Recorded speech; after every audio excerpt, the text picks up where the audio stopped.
Un saludo a todas las asistentes a este 20º encuentro de las magistradas y exmagistradas de Iberoamérica. Un saludo también muy especial y un reconocimiento y un agradecimiento muy efusivo a la Fundación Justicia y Género y a la Corte Suprema de Justicia del Paraguay por este importante evento. Me disculpo por no estar ahí como era mi intención, porque compromisos profesionales no me lo permitieron. Este es un tema supremamente importante para la defensa de los derechos humanos de las mujeres. El tema escogido para el evento, el control de convencionalidad, es fundamental. Y por eso quiero conversar con mi compañero y gran amigo Jaime Orlando Santofimio, a quien considero una autoridad en la materia, sobre cómo se encuentra la situación en Colombia, cómo son esas posturas sobre el control de convencionalidad aplicables a los derechos humanos de las mujeres, Jaime Orlando. Bueno, Estela, muchas gracias por la invitación. Igualmente al Congreso de Mujeres Magistradas de América Latina, a la Corte Suprema del Paraguay por esta invitación. El tema del control de convencionalidad y el tema del control de género es un tema siempre debatido, no es un tema pacífico, es un tema que hace parte de la educación de los jueces y de todos los actores judiciales, debe ser parte de nuestra cultura jurídica y por lo tanto hay que avanzar mucho. Desde el punto de vista jurisprudencial, los trabajos de la Corte Constitucional Colombiana y del Consejo de Estado en parte, del Poder Judicial, pues no han tenido una recepción de tanta profundidad en torno al control de convencionalidad y específicamente en el ámbito del género, como se podía esperar a partir de los trabajos de la Corte Interamericana de Derechos Humanos. No hay posiciones unificadas, hay avances en mi opinión, y hay dos grandes tesis que podemos encontrar aquí. Unas tesis que todavía continúan entendiendo los derechos humanos, entendiendo el género, la problemática del género y sobre todo el control de convencionalidad como subordinada a un derecho estatal, donde lo más importante es el Estado. Y otra corriente mucho más humanista, mucho más ligada al concepto de dignidad humana, que además es el concepto fundante de nuestro Estado de Derecho en el artículo 1 constitucional, que entiende que por encima de consideraciones estatales está el ser humano y que por lo tanto es deber de las autoridades para cumplir con los compromisos internacionales del Estado y no incurrir en responsabilidad internacional, cumplir con lo dispuesto en los tratados, cumplir con los estándares fijados por la Corte Interamericana, cumplir con las opiniones consultivas fijadas por la Corte Interamericana y a partir de ahí encontrar esos mínimos para poder entender las relaciones que deben existir entre la decisión judicial y el género, que amerita un tratamiento especial, un tratamiento diferenciado para poder ofrecer las garantías que se merece la mujer o se merecen aquellas personas que reclamen igualdad dentro del ordenamiento jurídico. O sea, claramente dos posiciones podemos encontrar en nuestro ordenamiento. ¿Cuál es la posición que considero desde mi punto de vista correcta? La segunda, porque los derechos humanos son un problema de los humanos, o es un problema de nosotros los humanos, es un problema de nuestra dignidad y no podemos confundirlo con los intereses del Estado. Creo que por esa vía ha avanzado la jurisprudencia. Es mucho el trabajo que ha hecho la Corte Constitucional, obviamente con altibajos, porque les decía, estos no son temas pacíficos. Recientemente, el año pasado, le comentaba al inicio de nuestra charla el fallo de la Corte Constitucional sobre el síndrome de alienación parental, donde la Corte toma una posición muy importante en torno a esta figura de la psicología.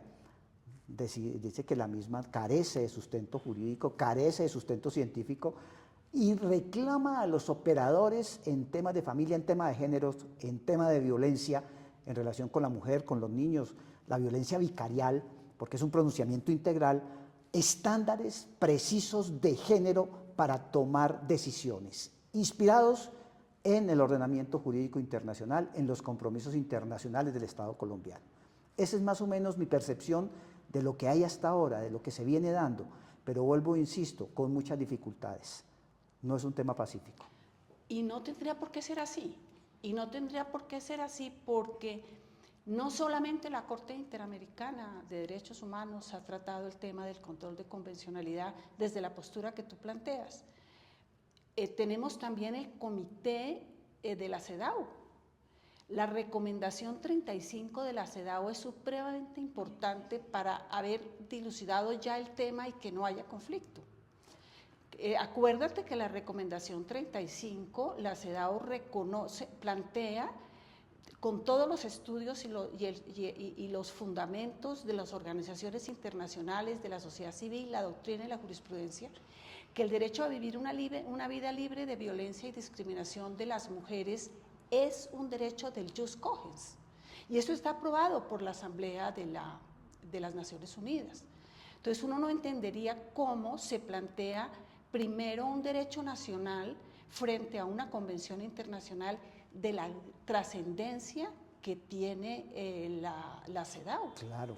No, y es que mire, ese tema que tú planteas tiene que ver, y disculpen la expresión, con ignorancia en el manejo del derecho internacional en relación con el derecho interno de los países, que no debería existir esa clasificación, porque debería existir un concepto monista y no dualista. Entonces hay mucha ignorancia en torno a lo que debe ser el derecho nacional como un hecho frente al derecho internacional y de qué forma los argumentos del derecho interno, sean legislativo, administrativo o judicial, no pueden oponerse para el cumplimiento de las obligaciones emanadas del derecho internacional, de las obligaciones emanadas de las obligaciones emanadas de los compromisos internacionales del Estado, y ahí es donde cabe la resolución 35 de Naciones Unidas.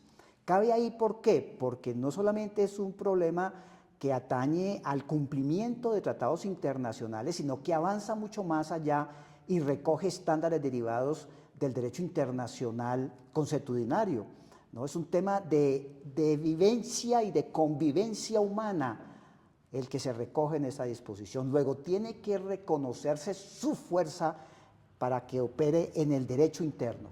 Y ahí es donde fallamos los operadores internos, porque los operadores internos siempre le estamos dando prevalencia a la norma nacional, a nuestra jurisprudencia, desconociendo que existen ya unos mínimos internacionales que son los que tú mencionas. Y esos mínimos deben convertirse en los insumos para poder tomar decisiones, no solamente por parte del juez, no solamente por los magistrados, sino también por las autoridades administrativas que tienen competencias muchas veces en asuntos de conflictos que tienen que ver con el género. Prácticamente es imposible no encontrar un escenario administrativo donde no haya discusiones sobre género. Y fíjate, es otro aspecto importante cuando tú hablas de ignorancia es cómo es que para cumplir la Convención Belém do Pará, prevenir, sancionar y erradicar la violencia contra las mujeres, no se aplica en materia judicial el hecho ilícito internacional. ¿Cómo hacer que las mujeres tienen que demostrar la culpa y el daño, además de que tienen que demostrar el incumplimiento por parte de los agresores y por parte del Estado, que está obligado a prevenir, a sancionar y a erradicar? Ese incumplimiento implica necesariamente el hecho ilícito internacional. Entonces, las reparaciones de los daños, especialmente desde el punto de vista patrimonial, no tendrían por qué tener dificultades. No, claro que no. Es también un segundo estándar de ignorancia. Porque en el derecho internacional, todos lo sabemos, es el desconocimiento, la violación de la obligación de por sí, ya está comprometiendo la responsabilidad internacional del Estado. Luego, no tengo que entrar en toda esa actividad de demostración de si es culposa, si es dolosa, si hay un nexo causal o no hay un nexo causal, etcétera, porque se trata, fíjese usted la forma como está estructurado cómo está estructurada la responsabilidad internacional a partir del solo desconocimiento, y nos traslada a un ejercicio diferente cuando vamos a la teoría de la responsabilidad, y es que prácticamente La imputación en estos casos se hace es por vía de imputación objetiva, desconocimiento de los deberes, violación de la posición de garante, no desarrollo de las actividades que correspondía, la típica inacción del Estado que siempre está ausente y no toma las medidas que le corresponde, en especial en un aspecto tan neurálgico para la vida institucional y para la vida de los ciudadanos como es el tema de género, el tema del respeto a la mujer, la especial protección, porque lo que está demostrado en el desarrollo de nuestras sociedades es una especie de vulnerabilidad de la mujer en relación con todo el contexto del funcionamiento de la sociedad, en especial en sus relaciones con el mismo hombre y con las mismas instituciones. Precisamente en esta providencia que les hacía mención del mes de noviembre del año pasado, la Corte Constitucional, se avanza de manera significativa en torno a lo que es violencia de género, violencia vicarial y violencia institucional. ¿Y dónde está la violencia institucional? En esas omisiones, en esa inacción, en esa falta de cumplimiento de los estándares de género por parte de autoridades administrativas y de autoridades judiciales, que, dice la Corte Constitucional colombiana, que comprometen la responsabilidad del Estado. Comprometen la responsabilidad. Entonces ahí se le abre la puerta a todo lo que tú planteas del hecho ilícito internacional, porque eso es lo que está sucediendo, es un estándar de derecho internacional el que está involucrado ahí, y no son estándares de derecho nacional, ni mucho menos los estándares que manejamos en nuestra formación individualista y privatista. Yo no tengo por qué salir a la usanza del Código Civil a demostrar la culpa o el dolo en materia de responsabilidad del victimario, no, porque aquí se trata no de una responsabilidad objetiva, sino de una responsabilidad por la omisión, ¿no? Por la omisión en el cumplimiento de los deberes internacionales. Claro, pero entonces me parece de la mayor trascendencia trasladarlo al derecho interno, porque ordinariamente, equivocadamente también se plantea que estas reflexiones que estamos haciendo tienen que ver únicamente en los espacios de la jurisdicción internacional. Y eso no es así. Si el Estado colombiano tiene que responder ante la comunidad internacional es porque tampoco aplica internamente los estándares internacionales.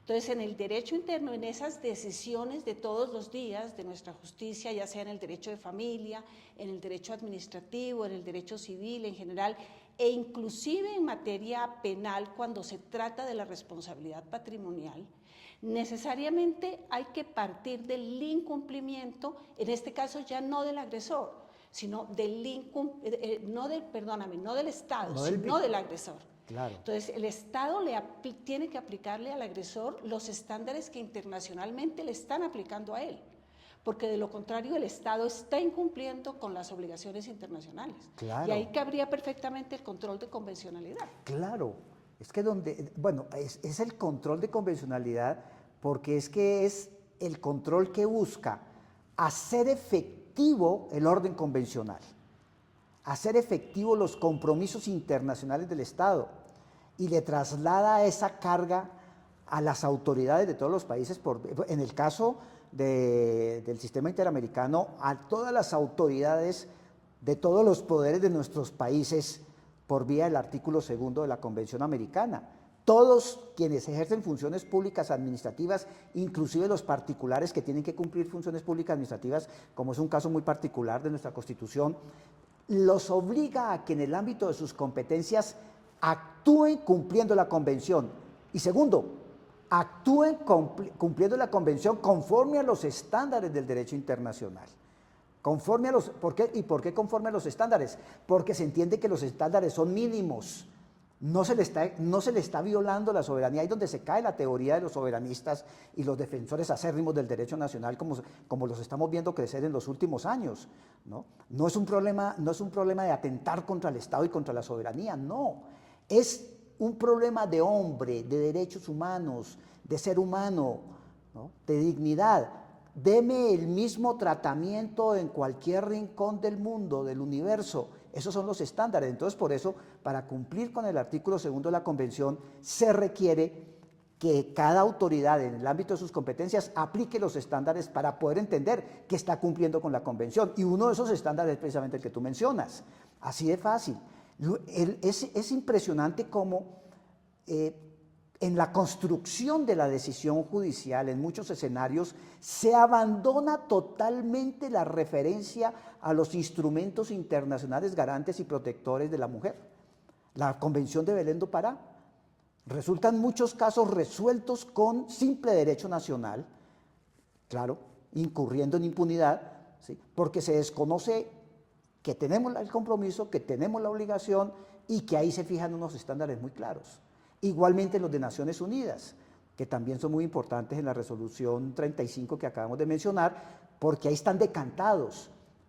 Hay una forma fácil de entenderlos y es estudiándolos, para poder saber cuál es el piso mínimo que le corresponde a la autoridad para poder proferir decisiones realmente protectoras de los derechos humanos de la mujer, de la dignidad y obviamente resolviendo conflictos de géneros que son permanentes, ¿no? Y ahí donde dice nuestra Corte, ahí no solamente hay violencia de género, hay también violencia institucional. La ignorancia del funcionario que no conoce el ordenamiento jurídico internacional produce violencia institucional porque le está fallando con estándares que no son los que la mujer se merece.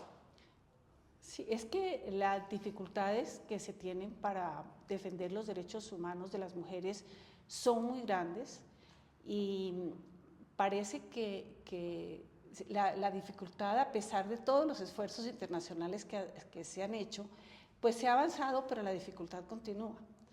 Acuérdate que en 1993 tuvo las Naciones Unidas que en la Convención de Viena expresamente manifestar que los derechos de las mujeres son derechos humanos. Imagínese.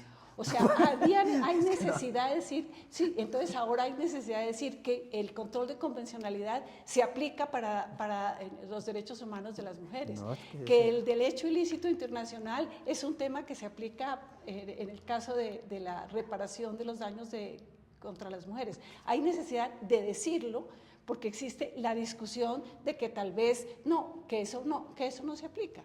Inclusive en materia de hecho ilícito internacional, hay quienes sostienen, y judicialmente, y eso es muy triste, que no existe un tratado de las Naciones Unidas sobre el hecho ilícito internacional.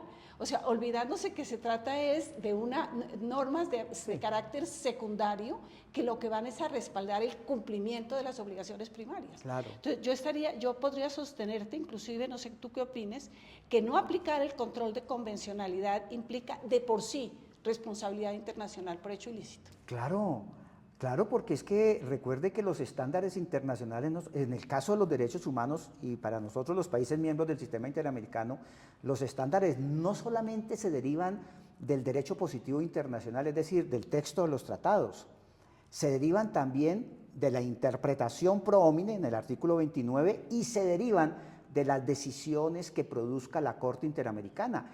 Y el estándar de control de convencionalidad deviene de la sentencia Almonacid Arellano y su extensión se ha dado desde el año 2006, llegando hasta la última sentencia, que diría que es la más completa de todas, que es el caso Petro contra Colombia, donde se decante y no tenemos la mínima duda de que le corresponde ejercerlo a todas las autoridades en el ámbito de sus competencias, incluso a los particulares que tengan funciones públicas administrativas. Es un estándar interamericano y como estándar interamericano debe ser aplicado. No es si quiero aplicarlo, no es que se me ocurra, es que es mi deber hacerlo porque como lo dice la Corte en el caso Almonacid Arellano, así como los jueces de los países deben acatar su derecho interno, también cuando han firmado tratados deben sujetarse a lo que diga el tratado. Y lo que dice el Tratado de los Derechos Humanos entre nosotros es que toda esa producción de estándares mínimos deviene de la Corte. Luego ahí está. Y yo no entiendo cuál es el problema para no aplicarlo, cuál es el trauma que existe, ¿no? ¿Por qué no hacerlo? ¿De dónde aquí nos inventamos que no podemos hacerlo? ¿Sí? Es deber hacerlo. Es más, es un problema de garantizar mejor la convivencia humana. Se está mejorando la convivencia cuando hago el control. Cuando no lo hago y me acojo a los mecanismos tradicionales, ordinarios, puede que esté cumpliendo la ley, pero también es posible que esté violando derechos humanos. Claro, y es que aquí hay un fondo cultural muy complejo. Total. Y es la manera como una sociedad patriarcal, misógina, se resiste a superar esos límites, precisamente sin comprender que lo que se trata es precisamente de una convivencia mejor para todos. Aquí tú planteabas el jus cogens. Claro. El jus cogens, pero no solamente hay jus cogens, hay tratados internacionales como CEDAW, digamos a nivel internacional, y Belendio a nivel interno. Tratados internacionales en los cuales CEDAW es el pacto de derechos humanos más importante después del pacto de derechos civiles y políticos, conjuntamente con la Convención de los Derechos del Niño. Claro, y además hace parte de nuestros ordenamientos. Yo creo que en todos los países de donde provienen las juezas que nos escuchan, ¿sí? Y ya fueron incorporados estas normas a su derecho interno.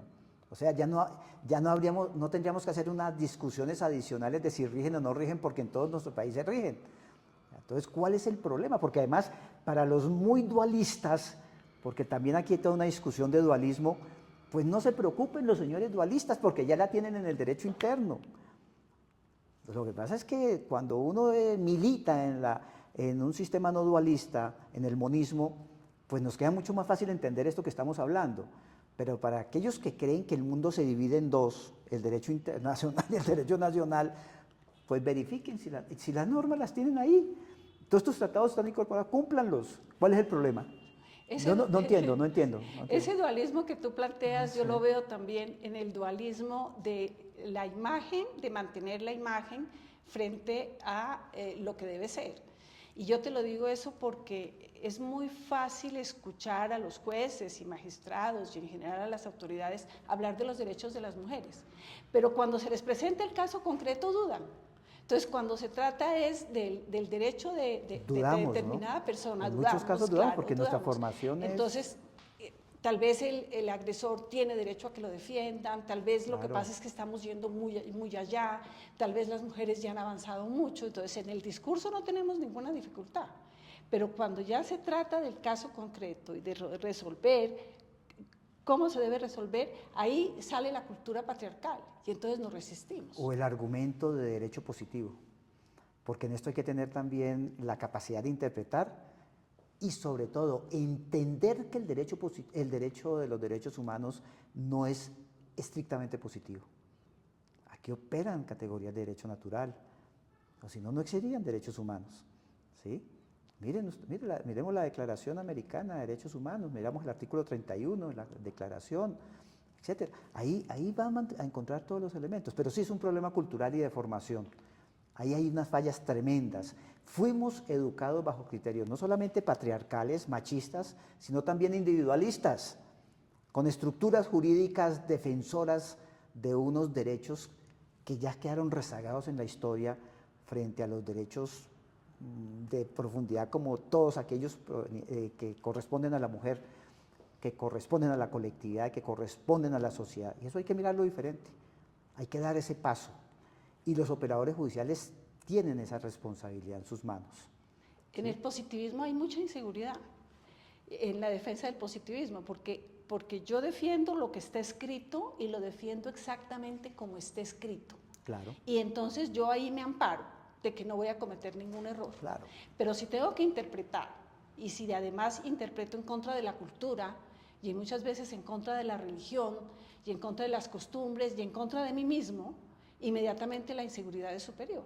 Claro. Entonces, pero no solamente la inseguridad, sino la agresión, porque se convierte en instrumento de agresión, que es lo que dice la Corte colombiana. Es un instrumento de agresión. Eso que tú estás planteando genera agresión, genera violencia. La llamada violencia institucional. Ojo, jueces, porque la violencia institucional es producto de la mala formación o de la ignorancia, o de no querer actuar conforme al ordenamiento jurídico, y el ordenamiento jurídico me da estos estándares que estamos discutiendo hoy. ¿Sí? están ahí. Entonces seguimos agrediendo a la mujer, seguimos incursos en esa mentalidad agresora y perturbadora, siempre mirándola como un ser inferior, o aplicamos lo que también, vuelvo a mi tema de la Corte Constitucional, es la orden que le da la Corte a todos los jueces que manejen temas de género, de analizar los casos y las pruebas conforme a los estándares de género, lo cual lo saca totalmente del escenario interpretativo de las pruebas que tenemos tradicionalmente en nuestros códigos de procedimiento, en los códigos generales del proceso o en las leyes de enjuiciamiento, ¿sí? Que siempre las vemos como cerradas. Hay que tener cabeza abierta para poder proteger a la mujer. Pero hay que llevar esto a estos estándares internacionales y esta problemática a todos los niveles judiciales, porque no todo el mundo puede llegar ante la Corte Constitucional de Colombia. Claro. Y entonces la cantidad de decisiones que se están tomando permanentemente contrarias al derecho internacional, y yo te sostengo una cosa que yo creo que no tiene ninguna discusión.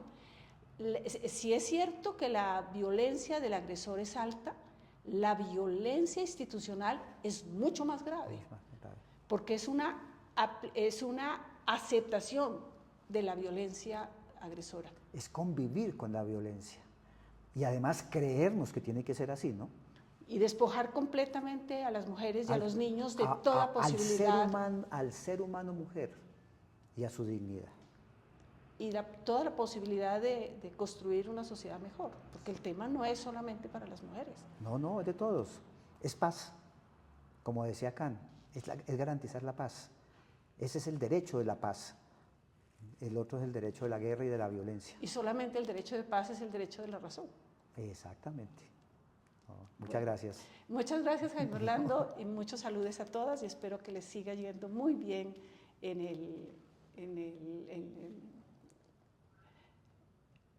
este encuentro. En el encuentro.